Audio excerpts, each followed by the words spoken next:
Podtacular, the unofficial Halo Universe podcast, presents episode 545, RTX 2016 recap, recorded live on July 7th, 2016.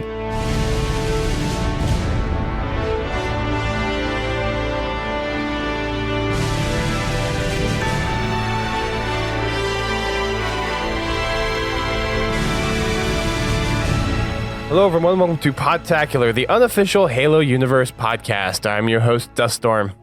And I'm your other host, Godzilla T. And we are back after quite a couple of weeks of being off from conventions and RTX and all that fun stuff. But we have returned. We are back on the live stream. We are back on Twitch. It's been a while since we have been here. We've had a couple of resubs. Just want to give a quick shout out to our Twitch subscribers. One of which is in the house right now, Mr. Pins Halo himself. So congrats. Or I guess congrats. Thank you for supporting the show that way. And I just mailed off your book today, actually. So you'll be getting that in the mail soon. It only took, 5 months to get it off? Only? Yeah. Yeah, it's bad. Anyways. So we are here to talk about some news that we've actually kind of left in the dark for a while. Last time we were on here, we were actually talking about some E3 stuff, the Halo Wars 2 beta, more specifically. And we have a little bit more to talk about now, because we have our last official supported content release. If you guys remember, 343 said that they were going to be coming out with regular guaranteed content through the month of June. So we have that final release of content, which was the Warzone Firefight update, touted the largest content update to be given to Halo 5, which is, I think, pretty accurate. We have Warzone Firefight, which is amazing. We also have 2 new Warzone maps in return to that. We actually have a brand new one that's actually has the normal Firefight variant. I think it also has the Warzone Assault variant with it. Warzone variant. But so is it not Warzone Assault supported? I thought it was. Oh, that's right. Never mind. Yeah. The other map. Yeah. There's Attack on Sanctum, which is the Warzone and the Warzone Firefight. Warzone Firefight map. Is Sanctum, and then they released an assault map for the last Warzone map that they put out. Dark Star. Yeah, the Dark Star one. It now has an assault variant. So lots of content, and then we also have a new arena map, which is Molten, which is the reimagining of the rig, which I've played a few times. I'm not exactly sure how I feel about it. It feels very congested in some areas. It feels like there's a lot of forcing of foot traffic to certain areas of the map, but that's just me. Yeah, I haven't been able to get out of Firefight yet. I just kind of been stuck there for the last few days, getting an impressive amount of rec packs out of it. My last rec opening video, I did not purchase a single pack with rec points. The only pack I bought was the special Spartan Recruit pack, just so people could see what was in it. But all the rest of them are just ones that showed up in game, silvers and golds. I noticed that you had 33,000 rec points in your video. Yeah, like I said, I did not buy a single pack that time. And usually I'll deplete my rec packs for the video, or my rec points for the videos to open packs. That one, I had 30 plus packs, and I didn't spend a single rec point. Wow, I'd say it's treating me pretty good. And for those that don't know and haven't played Firefight yet, for some reason, 343 actually has a little thing that they're doing for launching Firefight. I don't know how long it's going to last, but depending on how well you perform in Warzone Firefight, you'll actually receive rec packs for it. Silver packs, gold packs, and they also said that if you get at your first Warzone Firefight win, you'll get 1 gold pack. On your 5th Warzone Firefight win, I think you get third. Okay, on your third, you get 3 packs. And then on your 10th one, you get 5. So there's plenty of opportunities here to, excuse me, to get some gold packs and really work on some of those unlocks if you're looking to get those unlocks still. And I actually had a game last night when we were doing our Warzone Wednesdays that I got 3 silver packs, even though we didn't win. Yeah.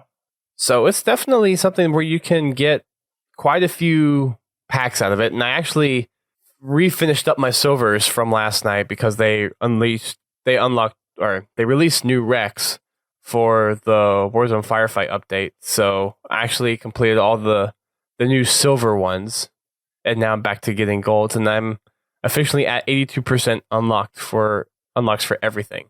Well, that's good. I think I broke 70% or high 60s. Haven't actually looked, but actually tonight I just opened a daily win just so I could get me a wasp because I was out of wasps. I love that the wasp. I love it. The wasps are nice, but once they lose their shields, they are paper. Yes, they are. You have to be very cautious with them, and you cannot just sit there because whatever's shooting at you will just light you up. But I played a game earlier tonight. This is the last wasp I had, and I pulled it out on round 4, about halfway through the round, finished that round. By the end of round 5, it is basically a flying ball of fire, and I died with 10 seconds left in the match. Oh no. Was that one of the rounds where it was a protect and you actually won? Or was it? Yeah, we actually won. We had to protect the Forerunner power stations or whatever they are. Yay! Awesome. I like that. I like the Wasp. And I've already seen some really neat looking custom games with the Wasp. Saw one today where you basically, it's red against blue. You each have a battle cruiser, like the Pillar of Autumn or whatever you want to call it. It's spaceship, and there's points on each spaceship that you have to destroy to capture or to score points, and each team gets wasps. It looks like a really fun just battleship map, space battle map. You have, the point. I mean, the point is to kill, but the actual goal of the game is destroy the other battleship, and you do that by destroying these points. So I'm looking forward to actually getting into that and playing that one. You got tomorrow for it. I also saw one where there's an infection variant where you spawn with one infected, the infected's in the wasp, and then the humans hide in a building, but you can't just go in the building and camp and win. The wasp can fly around the building and pretty much shoot you wherever you are in the building. The idea is to keep moving and to stay out of the gun sites. That one looks like a lot of fun as well. So it's really impressive what they're doing with the Wasp. While I was playing on Tuesday as well for Tactical Tuesday, they actually added the Wasp into the Sand Trap remake for Big Team. So it's actually in matchmaking too. Nice. Yeah, we lost that match.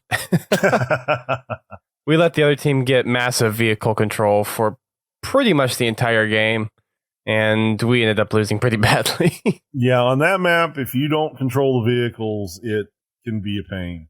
Yeah, it was not fun. Not fun at all. But for the most part, I really like the Wasp. I like that it's low rec cost, and I think that kind of helps justify the paper thin armor on it. But it wouldn't surprise me if we see another variant come out in a later content update that's a little more beefed up, has a little more defense on it. That might be like a level 5 or 6 rec. Yeah, I definitely think we're going to see more of them.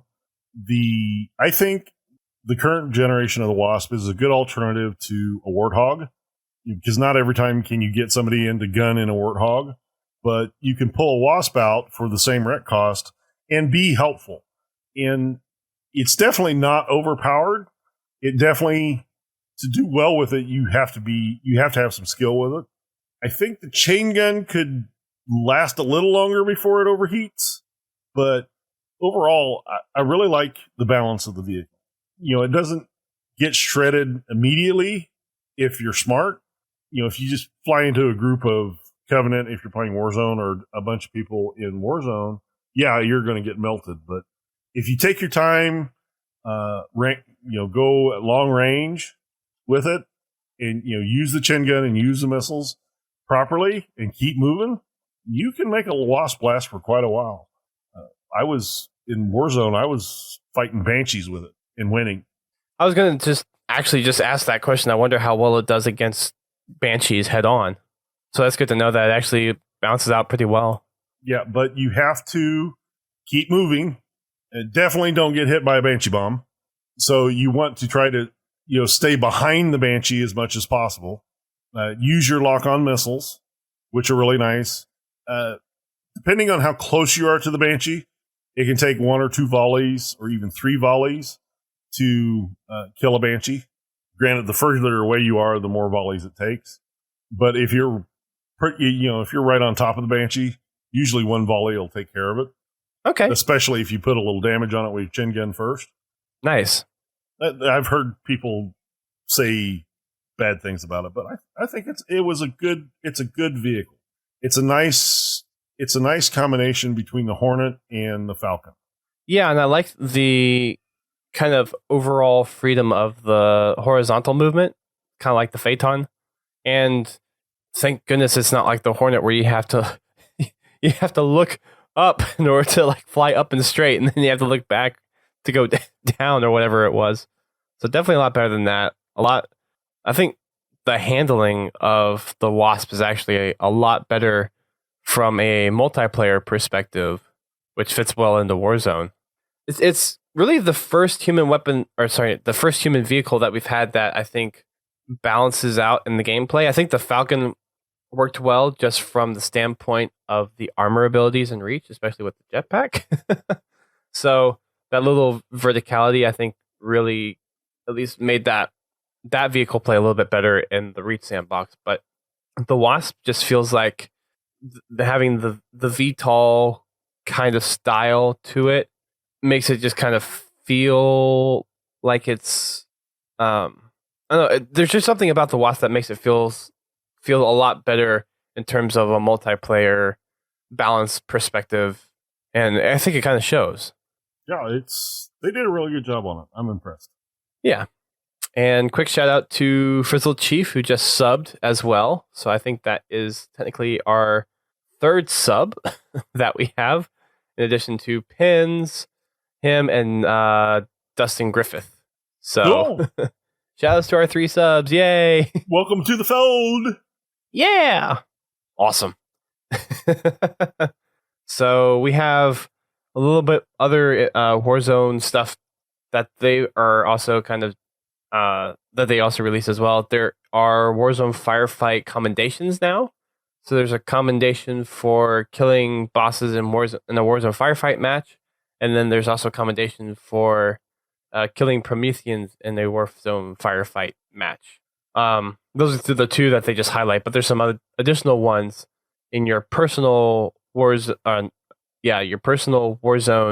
commendations that you'll find, and they're specific to Warzone Firefight.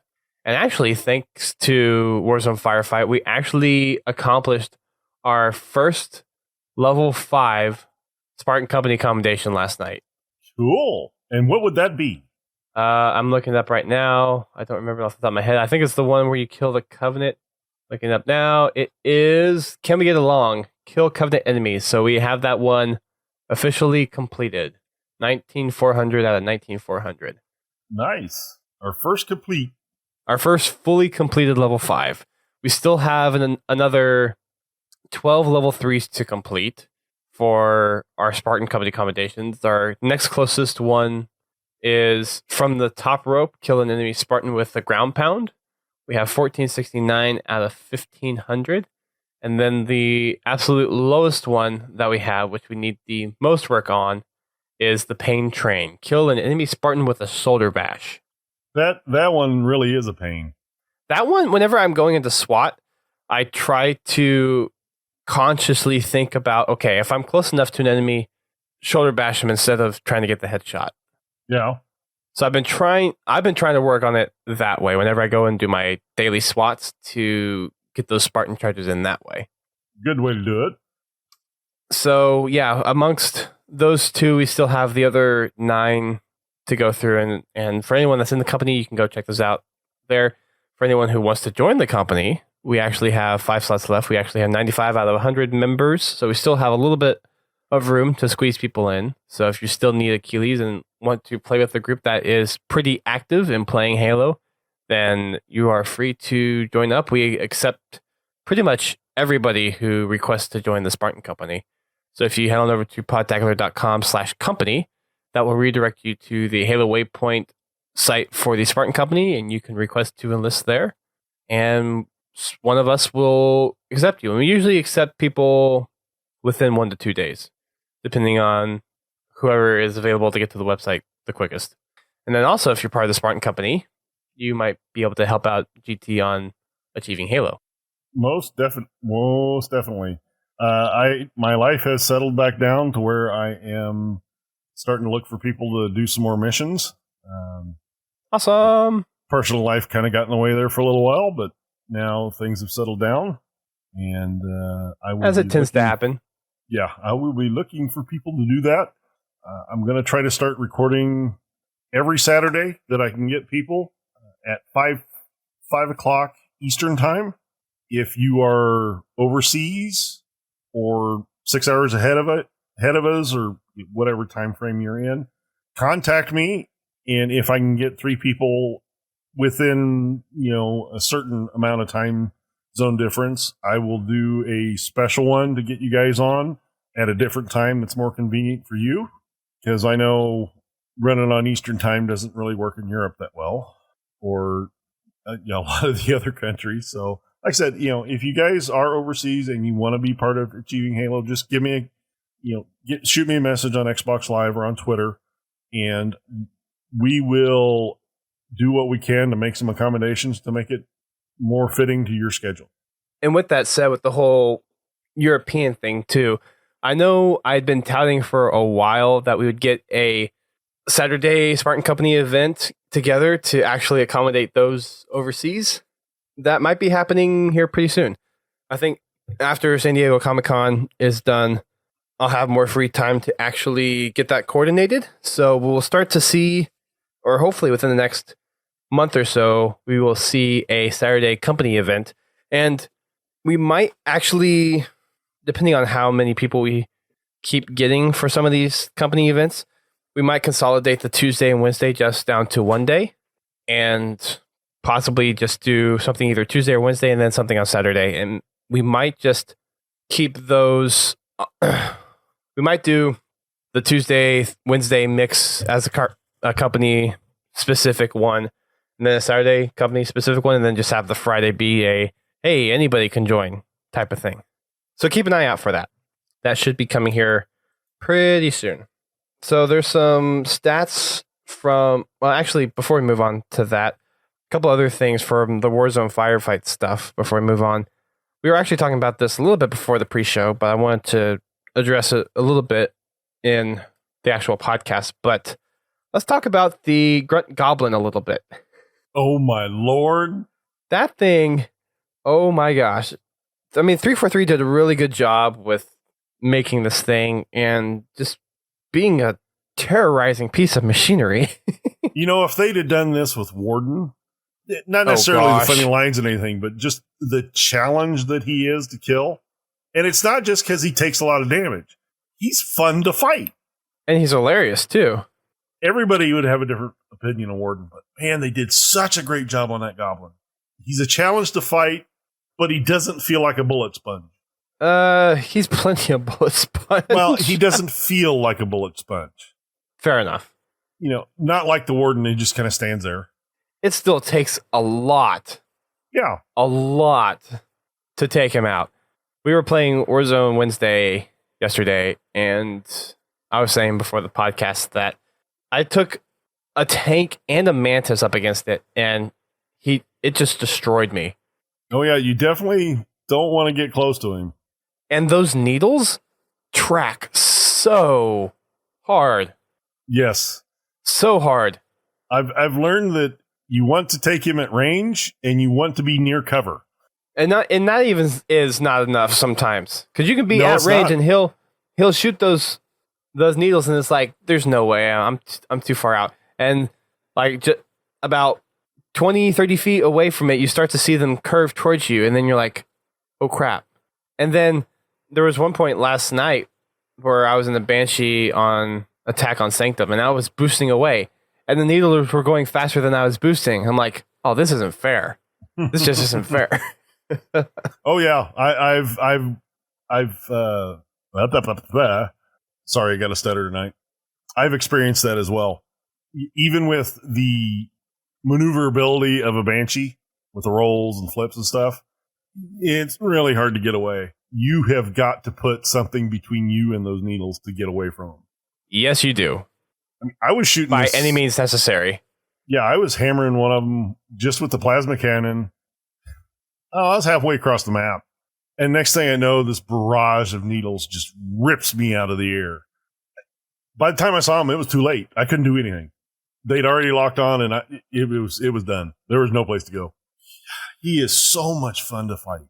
Well, and I think one of the things that makes him fun to fight too is just the dialogue that they've added to him, because it's really funny. It really is. Yes, definitely. I love the dialogue. His grunts, he's a typical grunt. He's a grunt with a super robotic. Yeah, he's exactly what you'd think a grunt would be with a high-powered Giant piece tool of of destruction. Yes. Yeah. And if you just look at the goblin, just the needler on it is massive, and then the little pods on the back. It's definitely fearful. Oh, and then he jumps. It makes these giant leaps, and if you touch him at all in a vehicle, you're instantly EMP'd. Instantly. Well, if you get close to him, yeah. You definitely want to keep vehicles away from him. That's the one thing I like about him is his mobility. When he's out in the open, he'll jump on top of a base, or he'll jump right at you. Teabag Halo 4 put in the Twitch chat. They're implementing Titanfall into Halo with the Grunt Goblin. With how he drops in. That's good. That's good. I like that. That's good. I do too. But that Goblin, I mean, geez. And I actually played on Attack on Sanctum at RTX, and I actually had the first win of the floor. I think I was actually in the third game that was played at RTX on Friday, and it was the first win of the floor. So nice. That was fun. And we had the Grunt Goblin. At what level? Or round, I should say. Right. It was either 3 or 4. That's good. I want to say it was 4. It was 4 because the first one, it was Eliminate Covenant, 75 Covenant. Second one was Duelist Hunters. Third one was the Spec Ops Elites, the 4 of them in the middle. Fourth one was the Grunt Goblin, and the fifth one was Protect the Forerunner Artifacts. Oh, wow. Yeah, I was coaching the whole time. And then David Ellis was back there behind everybody. And of course, to crush spirits, he said, yeah, that's the easiest map to win Firefight on. I'm like, thanks. Oh, okay, at least we won. Yeah, I do have to say they do need to work on their boss tuning a little bit. There are some bosses that really shouldn't be showing up on round 1 or round 2. That, and then whenever they have the triple wardens for the final round, in addition to the other ones, so if you have like other bosses and then add on top of it the triple wardens, that just, no. There's not enough time on that round. It is difficult. I've lost it more than I've won it, that's for sure. Yeah. And did you see the video today that Unisec posted of them doing a reckless Warzone Firefight match? I started to watch that today, but I got distracted by, my job, so I didn't actually get to watch that. Yeah, so him and I guess it was a full party of 8. They went in, they didn't call in any wrecks that cost wreck power. So they would still go and get the primary weapons. Loadout weapons. Right, the loadout weapons. It was loadout weapons only, or you could pick up weapons that enemies dropped. That was their stipulation, and they actually won. Granted, it was on Attack on Sanctum, the easiest map to win it on, but they still did it somehow. The one that I find really annoying is when you get the 6 hunters inside the base. I've never had that yet. Yeah, I haven't had whatever that yet. you do. If you see that one, just get out of your vehicle and go get something else, because you can't get a good shot on them with a vehicle. Like a tank, a wraith, or a mantis. Wraith a little easier because you can arc the shot, but even still, it's that one. I think I've won that one once. Okay. I've only played on Attack on Sanctum twice, but there's one little thing I like to do whenever I'm playing, and it's one of those where you're just killing off either like just Covenant or Prometheans, or are going up against maybe the Spec Ops elites, or some of the soldiers. Is to just take a ghost and splatter. Yeah, Scout Hog. Because it makes it so easy. Oni Scout Hog works really well. Yeah, whenever you get a round where it's just eliminating enemies that are easily splatterable, it's the funnest thing ever. Because you can finish it so quickly. It's like, oh, well, this is easy. So that's a lot of fun. Yeah, it's really satisfying just to race around the map splattering AI. Yeah, it is. Until they throw the hunter in the middle of the pack and you don't see him until you come around the corner. Yeah, and then you run into him and they throws his shield back at you and you insta-splode. Yeah. There are a few of those moments last night. Just a few.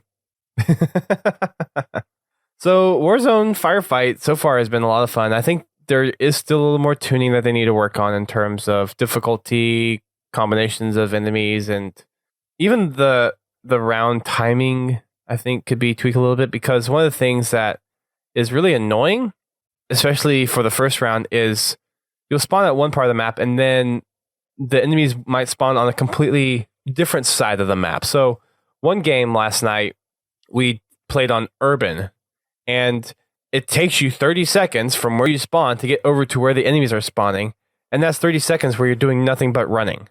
So it'd be nice that the round doesn't start until the enemies actually spawn in. Yeah. Because 15 seconds can be very, very valuable. Oh, yeah. I've lost matches because of that 15 seconds. The other thing is the defend garage or defend armory one. Same thing. They're already capping the garage or the armory by the time you get to it. Yeah, which is not fun. Spawning could use a little work.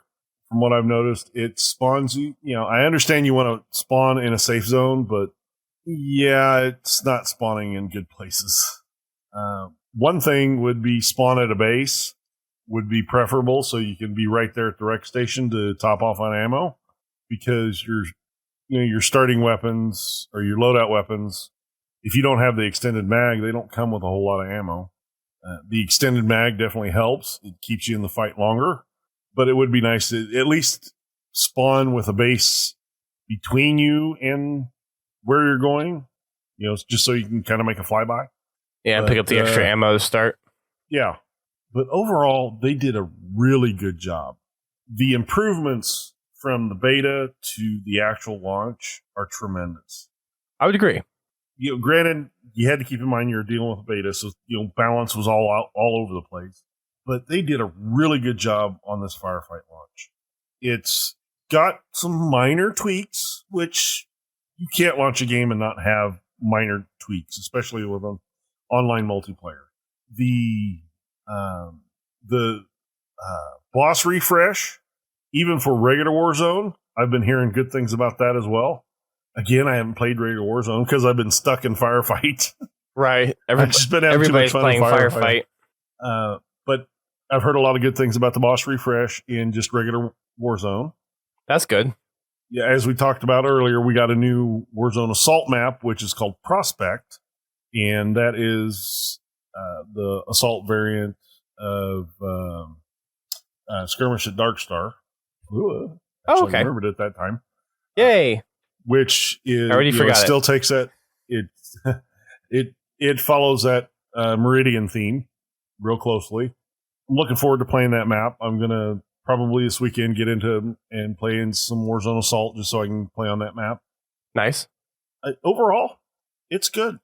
Really impressed.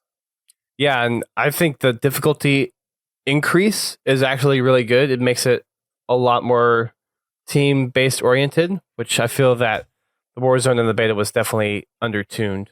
Yeah, the biggest thing I had with the beta is how fast you got wrecked. Now, granted, it could just be the way they set the beta up, but it almost seemed like you could pull tanks way too early. Now, you've got to kind of think ahead. You've got to kind of think about your rec level and that fifth round. You want to make sure that you've got enough rec to pull in the heavy stuff if need be. Yes, and another thing too is for those rounds where you are just killing off bosses, making sure that if you need to, take the time to kill off the other smaller dudes so you actually work on that rec level before finishing the round and taking advantage of that time. I know there's a speed bonus score-wise to getting a round done sooner, but recs are also kind of important to actually win the match. Yeah, you sacrifice your rec level by doing that.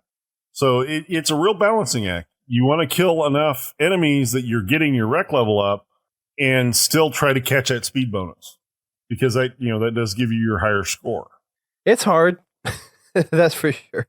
But I think for the most part, I mean, talking with a lot of people, I have seen quite a bit of people like gripe about the difficulty, but I think at the same point, there's been a lot more people saying that while it is more difficult, it is one of those things that has really been, I think, for the most part, accepted as this actually feels a lot more of an appropriate challenge given the difficulty, given having to actually work together as a team. And for the most part, getting to round 4 and round 5 is not too difficult. And you want it to be difficult to actually complete those rounds, but you don't want it to be impossible.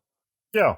In the beta, whenever you pull the 3 wardens, it always seemed like it was difficult to get that one completed every time, even with 6 tanks hammering on him. But that was more to the map because you only had really one place you could attack him from. Well, and I mean, in my opinion, that problem still persists. Well, it kind of all depends on where he spawns. So every time I've had him so far from just playing yesterday, honestly, I just only played yesterday, but they've spawned inside a base after a separate set of bosses. So they themselves are not the only bosses for that wave. And by the time we take out the other 2 bosses, we only have a 2-minute or a minute and a half time left on the round to even start attacking the wardens before they even spawn in. And at that point, it's like, well, we don't have enough time. Even if we brought out all the firepower, we don't have enough time. So, yeah, the times that I've fought them, one time was in a base, but the rest of the time they were out where you could get to them with vehicles on where the Banshee spawns. Yeah, escape from no. Well, it's either Escape from ARC or it's the Meridian one. Escape from ARC, that's the one. Where the Banshee generally spawned in Warzone, they have the Wardens spawn up there, which for a tank, it's a lot harder because they have a lot of cover. But if you can get a Mantis up there or bring a Wraith in and just use the splash damage, you can get in there and get them killed pretty quickly. It's still a challenge, but it's not like pushing the easy button. The stacking bosses sometimes can be a pain, yes.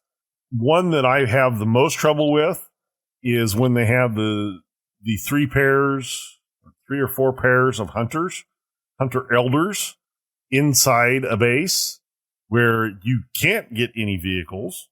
You have to use rocket launchers, fuel rods, loadout weapons to get to kill them. You can bring a Wraith in there, but it's very limited the amount of damage the Wraith can do because you have to rely on the splash damage because you're shooting over walls. That one has presented the most challenge for the gameplay that I've had. I hope that 3 for 3, and I'm assuming they are, but I'm hoping that 3 for 3 is actually looking at a lot of the boss rounds and seeing that if there's a lot of rounds that they see a lot of people not completing, that they dial those back. Because I definitely feel that there are some of those boss rounds that are unbalanced and nearly impossible to defeat unless everyone has a specific set of weapons.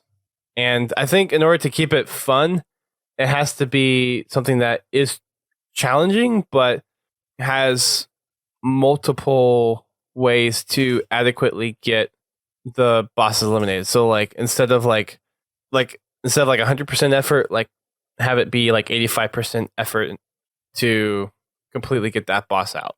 Like if you had the perfect strategy and you had to have all the time to take out that boss using that strategy, maybe dumb it back or dial it back to where it only takes 80% or 85% of the time with the perfect strategy, and that kind of broadens it out for other people to use different kinds of weapons based on what REQs are possibly available to them to actually go in and be successful. So keep it difficult, but don't make it too difficult where it's nearly impossible if you don't have the exact right setup in order to take out the bosses.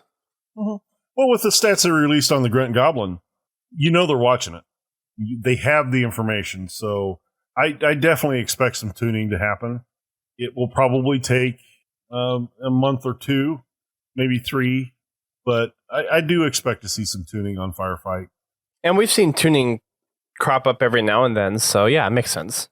So if it's not to your liking right now, take a break from it. Come back in a month or so, and after they release a tuning update, and try it again. But overall, they did a really good job.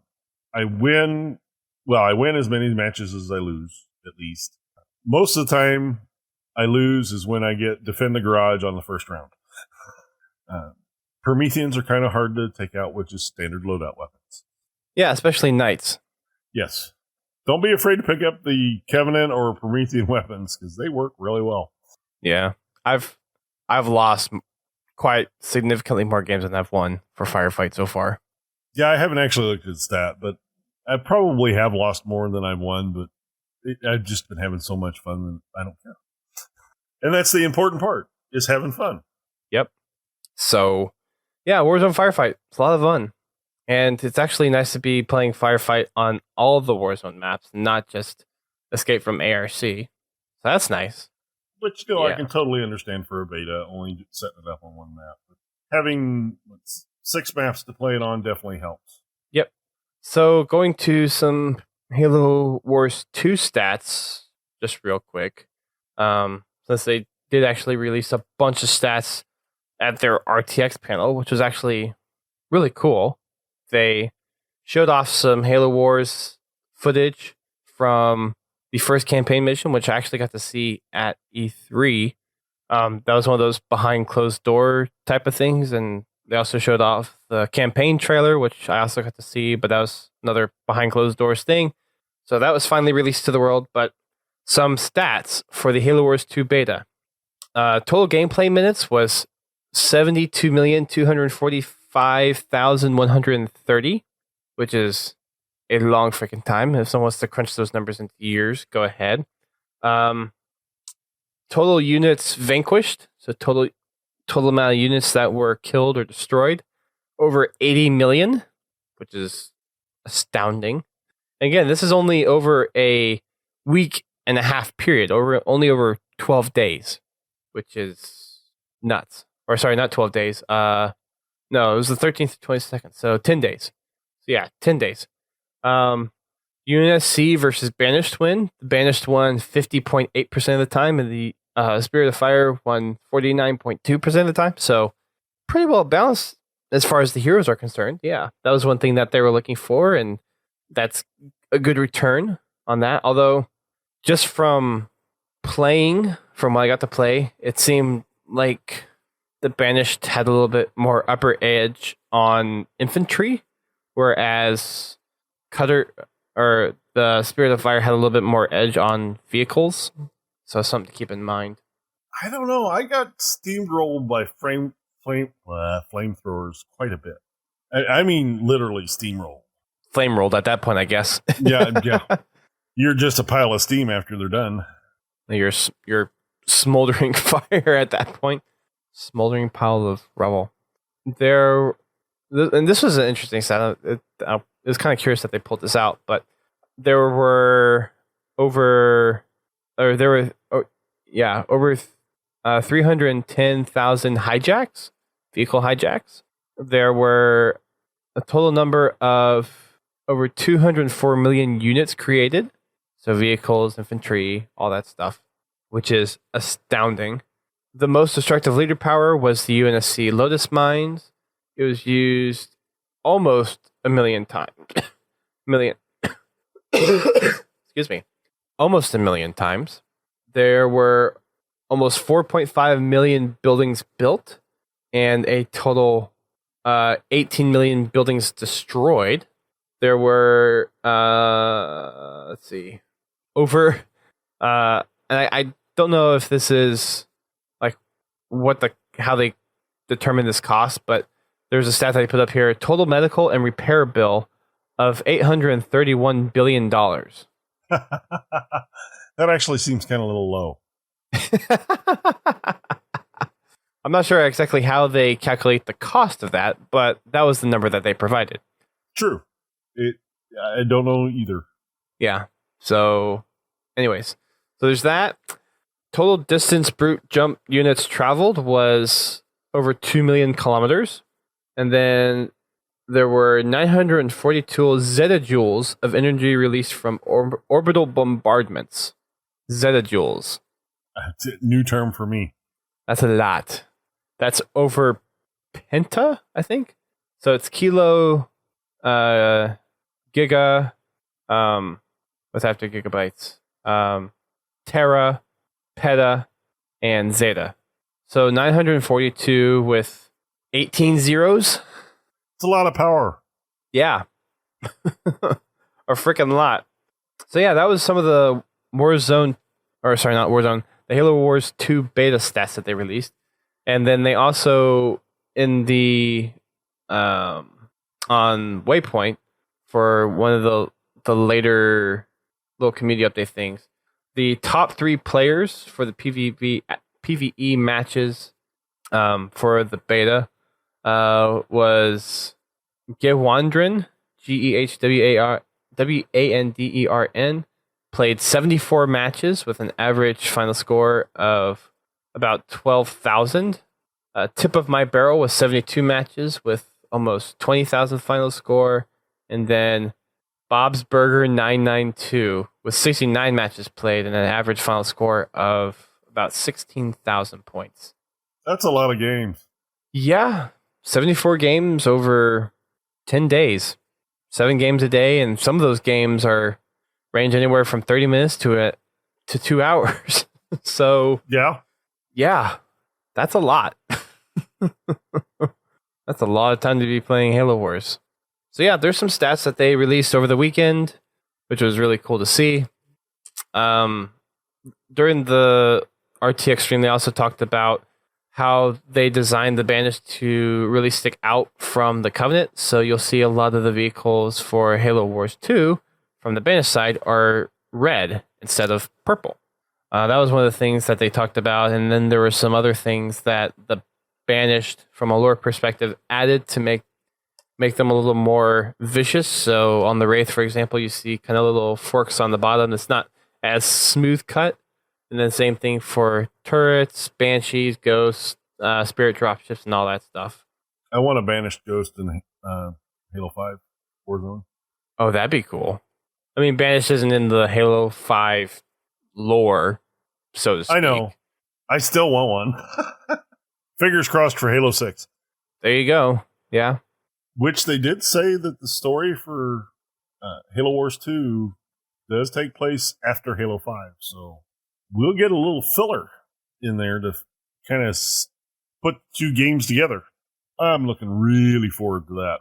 It'll be interesting to see what kind of crossover there is, because they did actually say that there was going to be kind of some inferences made from the Halo 5 storyline into Halo Wars 2 at the RTX panel. So it'll be interesting to see what exactly gets pulled over and what they're going to reference.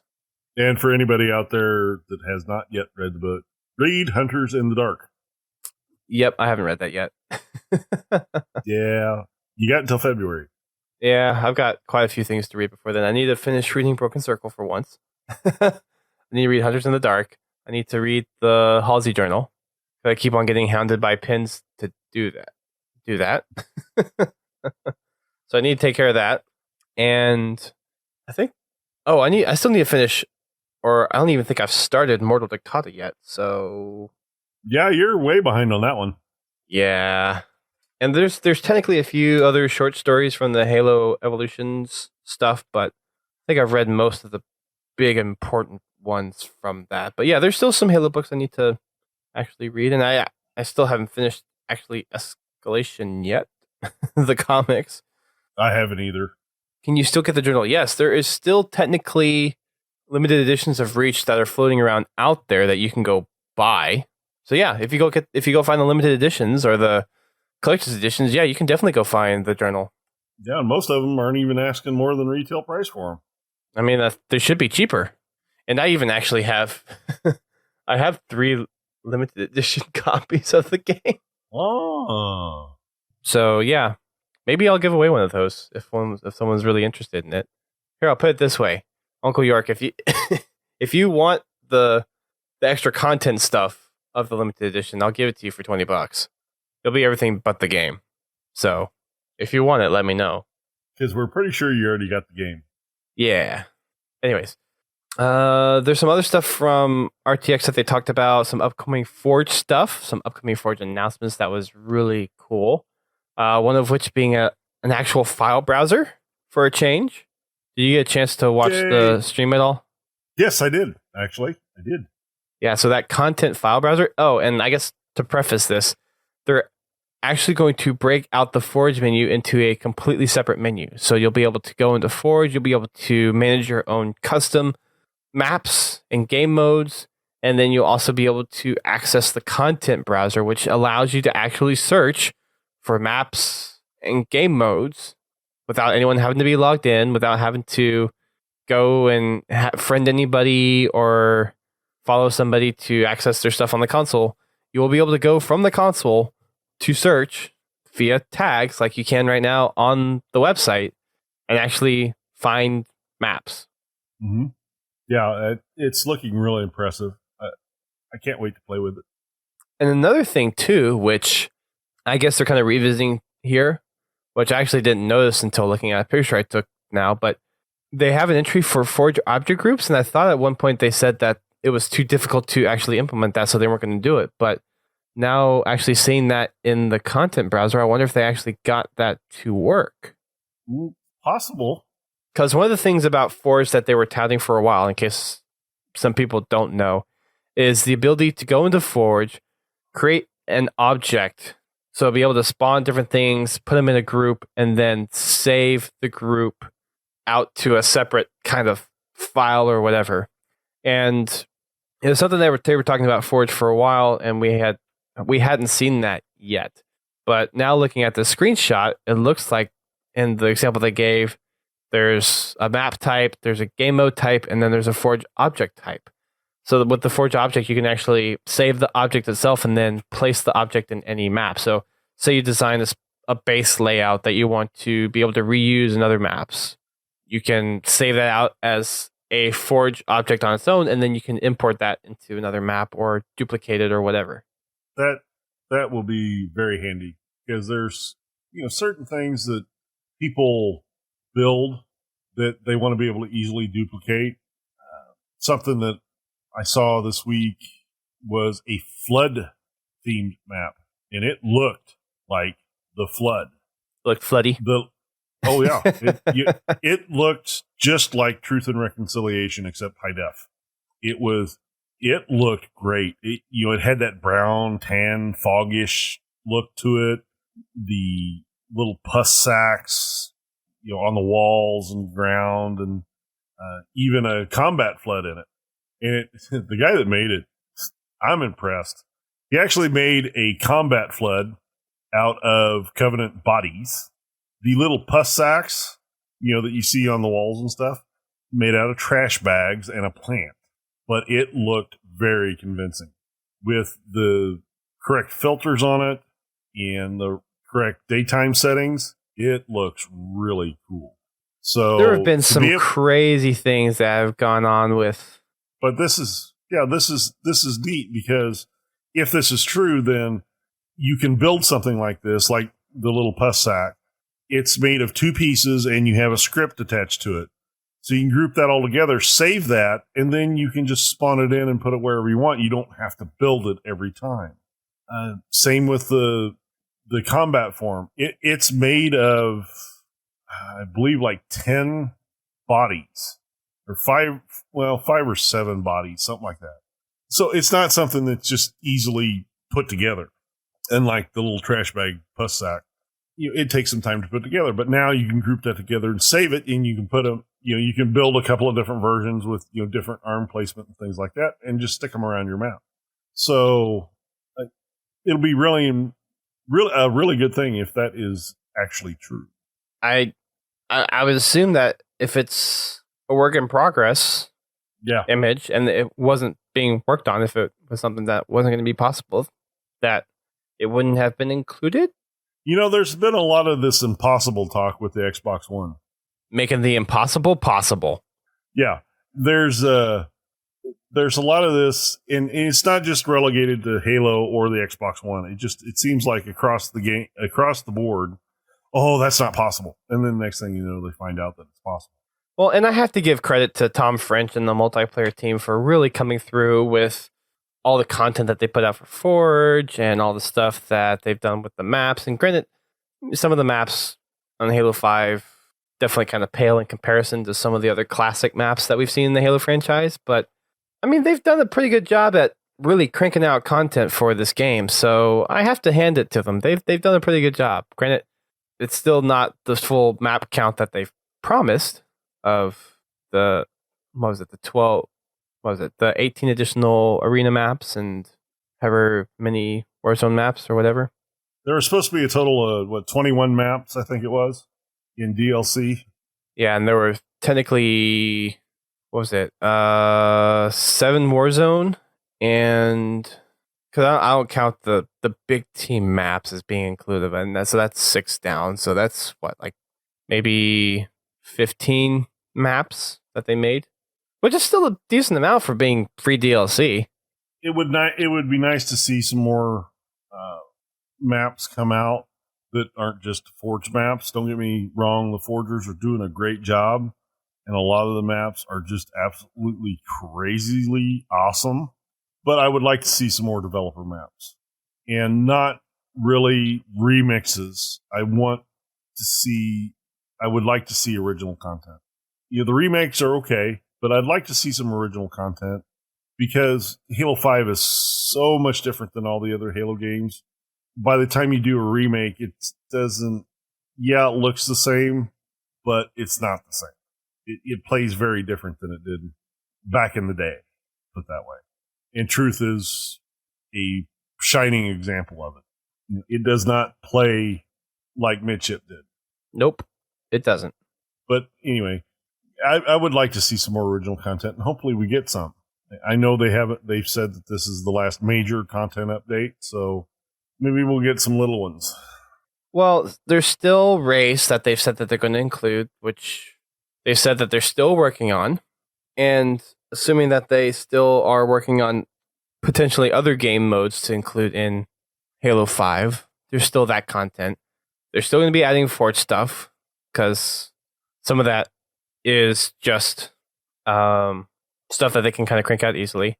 And I don't know, it doesn't really seem too unreasonable to assume that they might come out with some other additional maps, because this is just the end of the guaranteed content that they've been going at. So I don't know how much of the team is actually already geared towards Halo 6, but I think as far as I know, they're going to keep on making Forge stuff. There's going to be game mode stuff that's going to continue to come out. I guess the only question from the multiplayer side of it is, will we see any additional original maps? And it would be nice to see some original big team maps. It really would. But I don't know. Might not be until Halo 6 that we see that. And I mean, not to discredit Forge, because Forge is actually awesome. Some of the creations that have come out of Forge have just been spectacular. And it's, how did you make this? Yeah, there's how some much Forge time maps. did it take you? There's some Forge maps out there I'd put up against the developer maps in quality, because they are doing some awesome things with Forge. And the nice thing is they're going to continue to update Forge. And they're going to, whether this is a good or bad thing, they're going to continue to develop new rec. So, those are things that we can look forward to for the hardcore Warzone junkies and the Forgers. You are definitely going to be getting content. I just hope that they do some other things like game types, and I would like to see them really focus on game types, because that is really a sore spot for a lot of people. These game types should have been there at launch. Granted, they weren't, but they really need to focus on getting those game types out, because it has really been too long. And I hate to say it, but it has definitely hurt the Halo player base when it comes to Halo 5 because of the lack of game types. I would agree. I think 343 has actually done a pretty good job at making some milestones as far as their version of Halo. A lot of the infrastructure change with the game and their ability to quickly add in content is awesome. I think their whole re-engineering of the game engine was a good change, but I think definitely. And I forget how long ago I said this, but I think it still kind of rings true. But it seems like Halo 5 suffered pretty similarly what Titanfall suffered from, in that Titanfall actually reinvented, so to speak, the first-person genre in such a way that the mechanics of the gameplay were spot on. But because of how few game modes there were and a last-minute implementation of a campaign, a lot of people didn't find much to actually latch onto to keep playing. There wasn't incentive to keep going. And I feel that Halo 5 kind of suffered the same thing from a lack of game modes at launch. And then the fact that the campaign story didn't really line up with the whole promotion of the game leading up to launch. Yeah, it just did not match up to with what they advertised. Exactly. So I feel that Halo 5 definitely suffered from being able to keep people out of the gate as far as the launch is concerned. And then the whole Forge thing not being there. And then from the campaign standpoint, not being able to restart a mission, or the whole score keeping, which has been a big thing for speedrunners. Because honestly, the Halo speedrunning scene is pretty much dead now. You see Monopoly speedrunning Halo 2 all the time. And really, the only other person I know that speedruns Halo on a somewhat frequent basis has been Joker, Pro East Joker. But even he's been dialing back away from that. So, yeah, it's a lot of it's been just like, yeah, it's cool that they're implementing these things, but as far as Halo 5's lifespan is concerned, it's kind of too late. So I hope they take a lot of the lessons that they're learning from Halo 5 and really nail the launch of Halo 6. Yeah, it's, for a lot of people, unfortunately, it's too late. Halo 6, yeah, they've got to nail the launch, but I don't think it's going to be the launch that anybody expects. Now, I could be totally wrong, and they could totally blow it out of the water, but I hate to say it, but I think the damage is done. Hopefully, Halo 6 can bring some of those people back, and via word of mouth, you get people back into Halo and really enjoying it. But I understand that they did a major revamp of the engine, but they also did that with Halo 3, and they came out with a stellar game. Well, and that was Bungie. That wasn't 343. Still, you had a game company totally redesign an engine, but it was their engine. I mean, it's because they've been developing Halo since its inception, and thankfully it's been a lot of the same team. Whereas, right, but they had to totally rewrite the engine for a brand new console. They didn't have to totally rewrite it. I think there was more of a engine rewrite for Halo 5. I think Halo 5 is honestly the biggest engine rewrite out of any Halo game that we've seen. But there are just some things that definitely needed to be done different. we've already talked about that a lot. It just, But in I've order got my to sell fingers a crossed game, for Halo 6. It's getting to be a really solid game. They need to get the game types. They need to get all this done and get this right for Halo 6.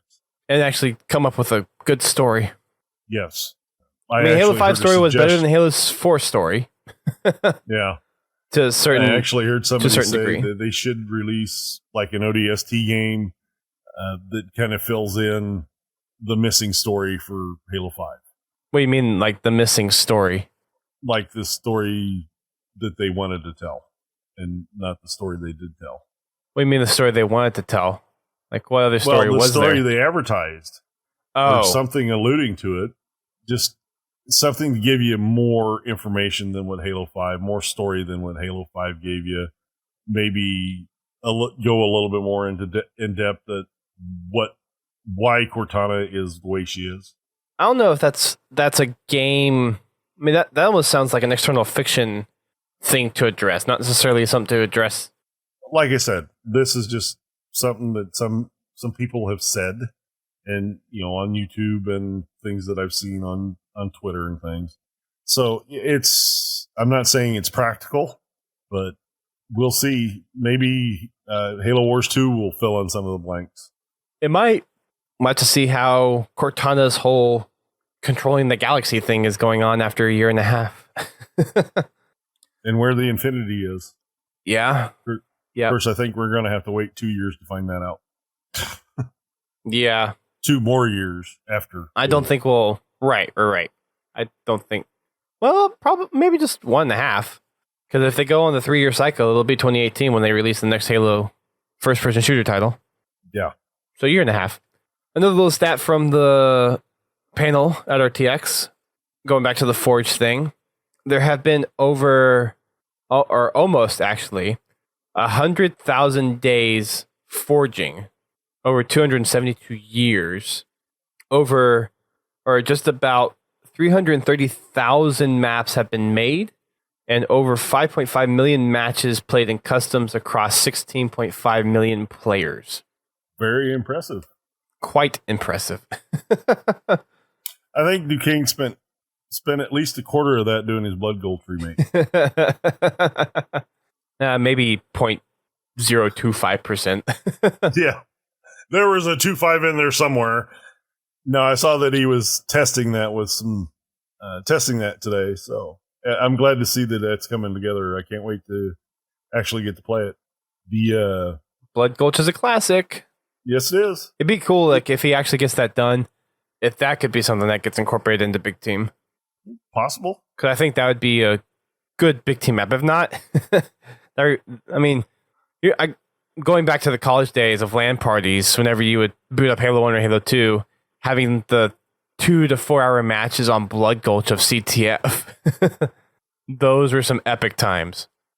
Yeah, I don't know if I've got the patience or the willpower to hang into a game of Blood Gulch for that long anymore. It'd be so much fun. Just have people drop in and out. Yeah. Here, your turn. I'm gonna go take a nap.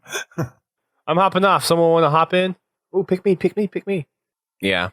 It's definitely one of those nostalgia moments of playing into the wee hours of the night and just you might get 4 or 5 games in, and then you actually have people just kind of swap in and out as people need to come and go.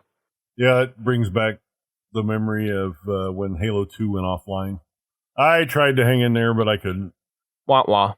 Wah wah. Wah wah wah wah. Yeah. Yeah. I had to I had to sleep. So I did the rubber band trick on the controller just to keep everything alive. And while I was sleeping, the rubber band broke and it timed me out. Oh no. Yeah, I was like, oh well. But yeah, there's some good memories when it comes to Blood Gulch and just Halo in general. And Halo 5 is adding to those memories. Just took a little while to get up to speed. So a little while. A little while. Took a little bit more than a little while. Yeah. I'm trying to be nice. Yeah. 8 months later. Anyways. There's a couple other things that they mentioned during the panel, one of which is something that I don't think we've actually had a chance to quite address yet on the podcast, but it is the Halo Legendary Crate, which is actually available now. So I do remember we mentioned it when they announced it, but we actually got our first sneak peek at what's going to be in the crate. And there's a little exclusive collectible thing that they were showing off. And over the course of the next year, they're going to be releasing a crate every other month. And these exclusive new little figures, there's going to be 6 of them that kind of create this ring structure. So in order to get this full, complete setup for these new little figures that they showed off this past weekend, you actually have to get all 6 crates. But there's going to be 5 to 7 exclusive items to the crate specifically that's going to be coming out every 2 months. There's going to be stuff from gear to collectibles to in-game digital content. So whenever you sign up for the crate, you have the chance to connect your Halo Waypoint account to your Loot Crate account. And that way you'll be able to get some digital goodies along with your crate. And it is, what was it? $34.99 a month plus $4.99 for shipping. So it really kind of boils down to $40 a month for this crate every 2 months. So basically $20 a month. And they've said that it's basically containing up to $65 worth of stuff per crate. So there's a few different plans that you can get on board with. And the longer you go, actually, the rate drops. So if you're just buying 1 crate, it's $34.99. If you buy 3 crates or 6 months, it's $33.99 per crate. So $1 off per crate. And then if you go 6 crates over a full year, it's $32.99 per crate, which is $2 off per crate. So yeah, that's something cool that you might want to get involved with if you're a Halo collector. First one is going to be coming out in September. You'll be able to pre-order up through August in order to guarantee your crate for the first one. And they actually on the website they have it listed. The founder's theme is Spartan 4 Initiation, so it's going to be probably Spartan 4 themed stuff, and yeah, all that fun stuff. We might work with Loot Crate to try to get a code that you can get maybe for a discount or something. But there's a bunch of Loot Crate discount programs out there, so you can go and find a code pretty easily. I think Ready Up Live has one. I think there was a Halo one a while back that you could use. So yeah, there's codes out there that you can go and find and get 10% off. And it's only 10% off your first crate. So you have to actually go and create an account. So you can only use the 10% off once. So yeah. That was the other thing that they kind of talked about during the panel. I don't remember them really talking about much else. We covered the Halo Wars 2 stuff as far as the first campaign mission and the cinematic. We have the Forge stuff. We had the Loot Crate stuff. Warzone Firefight's out. So yeah, I think that's most of it as far as news goes. There is one other little thing that is out there to kind of talk about, and that is the Halo 5 Guardian Spartan Recruit Rec Pack, which Godzilla T actually just released a couple of days ago, his hunt for junk. So he actually opens up one of these Recruit Rec Packs, which is available right now for $10 from the Xbox Live Marketplace, which includes 5 permanent rec unlocks and a spattering of other recs on there. So if you're looking to kind of help complete your collection, this is something that you might be interested in. And then as part of the Ultimate Sale going on right now, I believe Halo 5 Guardians is down to $20. Is that right? I actually have not looked, but that sounds correct. So yeah, I think it's $20 right now for Halo 5 Guardians. There was an Xbox Live free weekend. So if you had gold, you could download Halo 5 for free for an entire weekend and play. And that was actually up while Warzone Firefight was available. So it was kind of like a week-long demo of Halo 5. That I believe is over now, actually. So that's actually come and gone. But I believe the Ultimate Sale is still going on. And right now, the rec the rec packs are actually available at discounted rate of I think 40 or 50% depending on what you buy. So all the gold rec bundles or the rec packs you can actually buy at a discounted rate. And then also you have Halo 5 Guardians, the base game at $20. Lots of time to save some money if you're looking to spend some money on Halo. I spent my lunch money for you, just so you could see what the pack had. Yay! For your search money. Right? Just to give you an idea of what the sales going on there, the biggest pack that they sell, which is 34 gold packs plus 13 free ones, is normally $99.99. It is currently $59.99. So pretty significant savings. If you want to buy gold packs, totally up to you. Just your standard everyday gold pack, you're looking at $2.50. Silver's dollar, they're still $1.99, so they're not discounted. But the gold packs, if you're into that and you want to help support Halo by buying rec packs, go right ahead. It's totally up to you. But just kind of give you an idea what the savings are. Yeah. And going back on the rec pack thing real quick, something that I forgot to mention about the Loot Crate is if you link your Halo Waypoint account to your Loot Crate account, you become part of Fireteam Apollo, which is actually going to be lore-based. It's a fire team of Spartan 4s that's assigned to the UNSC Infinity, led by Commander Palmer. So you're actually going to be quasi-tied to the lore of Halo. And then being a member of Fireteam Apollo, you'll actually receive an in-game exclusive emblem for Fireteam Apollo. So if you link your accounts, you have that exclusivity in there. And you'll also be able to get some exclusive rec packs delivered to your account as well.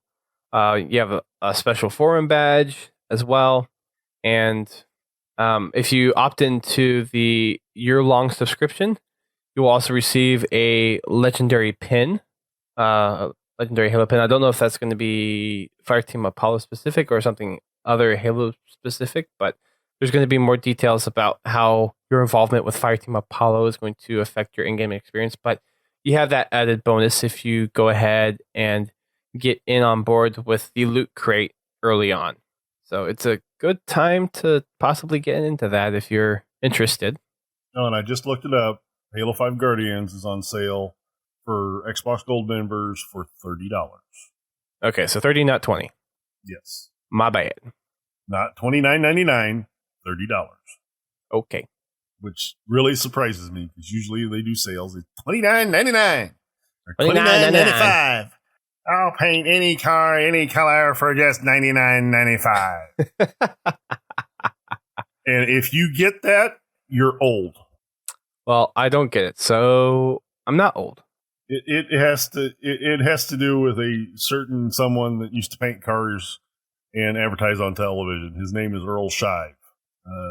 Unfortunately, the gentleman has passed away. He passed away several years ago, but he was just a discount auto body painter. And he would come on TV and he that's what he'd say. Granted, the price changed over the years, but still. Back to Halo.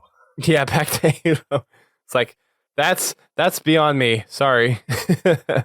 So, yeah, that's pretty much all the important news that we have to cover that we haven't covered in quite a while. We do have some plans on some upcoming shows, kind of more after convention season. Yeah. Well, so, the next one I have is San Diego Comic-Con, which is in 2 weeks from today. And really, after that one, I have basically a month and a half break until PAX. So that'll actually be a perfect time for us to get into some lore discussions, get into some other highlights. So SPV3 for Halo Custom Edition is out. I talked to Bernie at RTX, and he said that we could get hooked up with Miles to talk about some of the story behind Red vs. Blue, since we haven't had someone from Red vs. Blue on the show in a while. I talked to a couple of folks from 343 about getting some people on, just getting on the show to talk about some stuff, whether it's stuff that's already established out in the open or just kind of some behind the scenes look at some stuff. So there is some opportunities there. Grim is interested in getting back on the show. We've talked to Halo Canada about getting on the show and talking about some of the Halo 5 campaign stuff specifically that we weren't able to dive into deeply, like what the heck is Cortana up to type of questions. So all those kind of deep, thought-provoking questions. We haven't been able to dive deep into the rabbit hole just yet. Oh, and it's a deep rabbit hole to yes, it is. to explore. I'm going to have to replay the campaign just to kind of refresh my memory on what everything is. You're not the only one. Yeah. So lots of stuff to cover. But the Loot Crate, Warzone Firefight, Halo Wars 2 beta, I think that really pretty much covers a lot of the news that we haven't talked about over the past while. So yeah, lots of fun stuff coming. Don't know what we're going to be doing quite for next week, but we'll think of something. And I know we need to get some community members on as well. So we'll be looking forward to getting some of that involvement down the road here, featuring some community members. But that's going to wrap it up for us tonight. I am going to go ahead and give away a Halo Wars 2 lanyard for those of you that are still here in the chat. I know Erkibu's in here and Laird's still in here. I think there's a couple other people in here as well. I think we had some people leave earlier. I'm not sure if they're still in here. But nonetheless, I'm going to give away one of the lanyards real quick here at the end of the show. But if you want to join us and get on board with winning some possible stuff during our podcast, you can do that by heading on over to Twitch when we record live on Thursday nights at 9 p.m. Eastern Time. We also have some other events that we do on Twitch, one notably of which is our our customs nights on Fridays, hosted by the one and only Godzilla T, who hosts customs and Warzone, kind of whatever people are up for. And I guess it also depends on playlists that come out. So if there's a fun new arena playlist that people want to play and if the party's up for it, then they'll go to the arena playlist. And then there's Warzone Firefight that just came out recently. So you have people that are interested in playing that. So I'm not exactly sure what's going to be going on tomorrow. I have a pretty good idea that it's probably going to be Warzone Firefight. Yeah, I think that's safe to assume. Just kind of from what I've been seeing in the playlist lately and the total discussion, I'm thinking the lobby's probably going to be leaning towards Firefight. I would not disagree with you there. But definitely join in, guys. You can message me on Xbox Live, preferably. It makes it a little easier to get you in on the party.